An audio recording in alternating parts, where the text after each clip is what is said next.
Halo, selamat datang kembali di penelusuran mendalam kita. Kita sudah bahas soal ketakutan, mekanisme pertahanan diri dalam mengambil keputusan. Nah, sekarang kita sampai di bagian akhir nih dari buku Joseph Bickhardt, The Art of Decision Making. Bagian 4, pikiran yang memutuskan.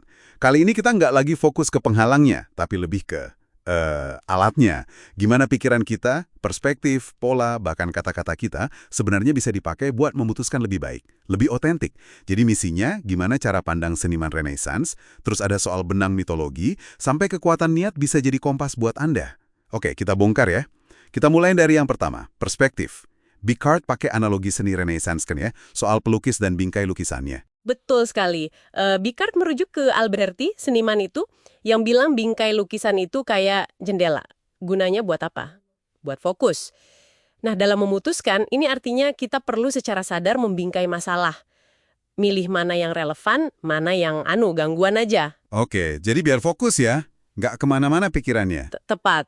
Pernah nggak Anda merasa, wah pusing banget banyak detail pas mau ambil keputusan besar? Entah pindah kerja, mulai proyek, mungkin itu karena bingkainya belum jelas. Terus ada lagi vanishing point, titik hilang di lukisan. Yang bikin lukisan kelihatan punya kedalaman itu kan? Iya. Nah, Bickhardt mengibaratkannya sebagai diri kita, self, pusat yang mungkin nggak kelihatan langsung, tapi jadi acuan utama. Jadi pertanyaannya, keputusan ini sejalan nggak ya sama inti diri saya? Sama self saya? Self sebagai titik hilang. Menarik sih, tapi kedengarannya agak abstrak ya.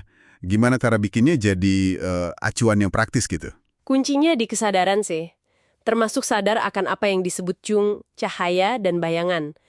Maksudnya aspek diri yang kita tunjukin keluar, sama sisi lain, shadow, yang mungkin kita umpetin, tapi tetap aja ngaruh ke pilihan kita. Oke. Jadi kenali sisi terang dan gelap kita juga ya, biar nggak bias gitu. Kurang lebih begitu, biar kita paham kenapa kok kita condong ke A bukan B. Jadi self sebagai acuan itu lebih terasa nyata. Selain itu, ada lagi yang penting, jarak. Jarak maksudnya gimana tuh? Kayak saran Ignatius Loyola itu ya, yang suruh bayangin kita lagi nasihatin orang lain, atau lihat dari katakanlah 10 tahun ke depan gitu. Iya betul, itu contohnya. Tapi kan kalau lagi emosional banget, lagi galau gitu, susah nggak sih ambil jarak?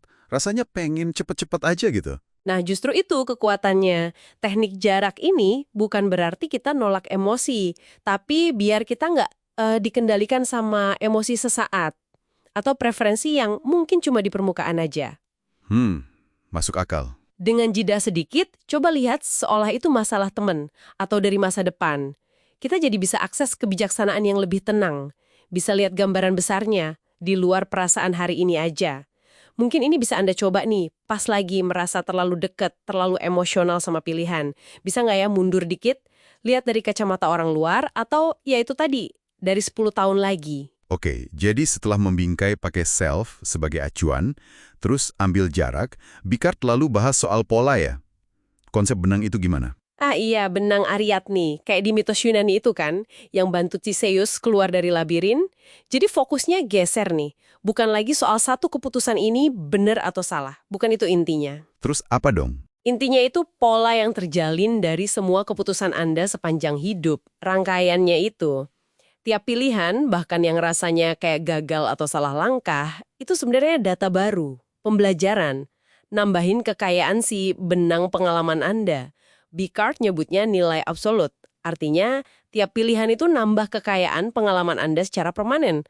Gak kayak untung rugi sesaat yang bisa hilang. Wah, ini melegakan loh. Jadi kesalahan itu bukan akhir dunia, tapi bagian dari data ya. Betul. Tapi sekaligus jadi tantangan juga ya, harus lihat pola jangka panjang. Kadang kan kita ngerasa, aduh benang hidupku kok kayaknya kusut banget ya.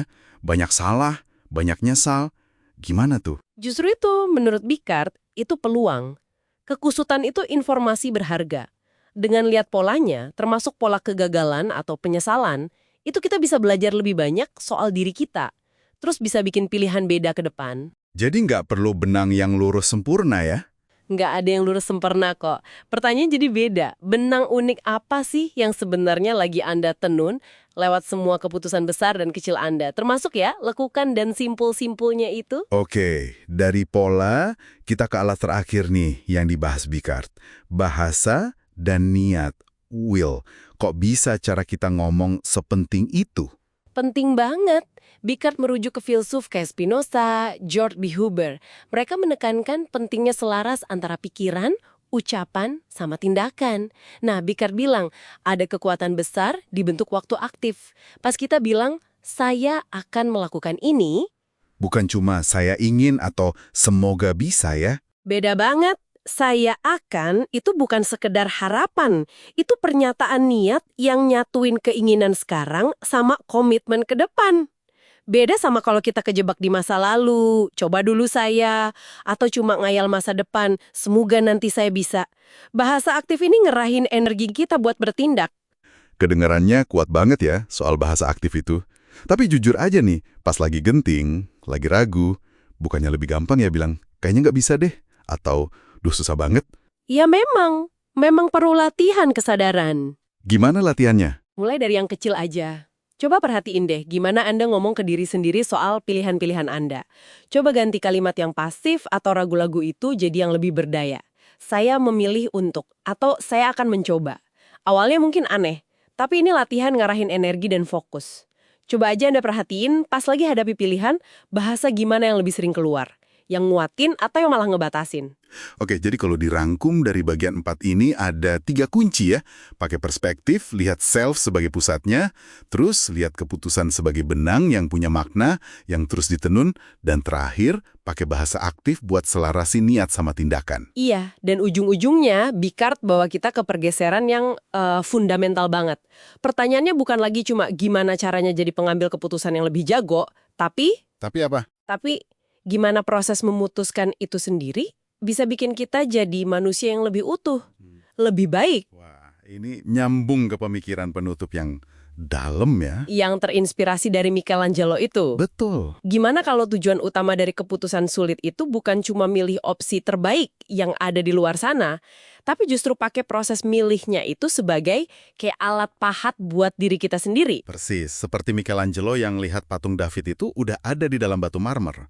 Tugasnya cuma buang bagian yang bukan David. Membuang yang bukan diri kita ya? Iya. Jadi pertanyaan reflektif terakhir mungkin buat Anda adalah, bagian mana dari diri Anda sekarang yang rasanya bukan Anda? Mungkin kebiasaan lama, ketakutan, atau harapan orang lain.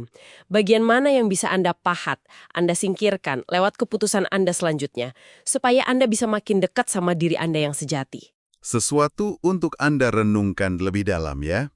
Sampai jumpa di penelusuran berikutnya.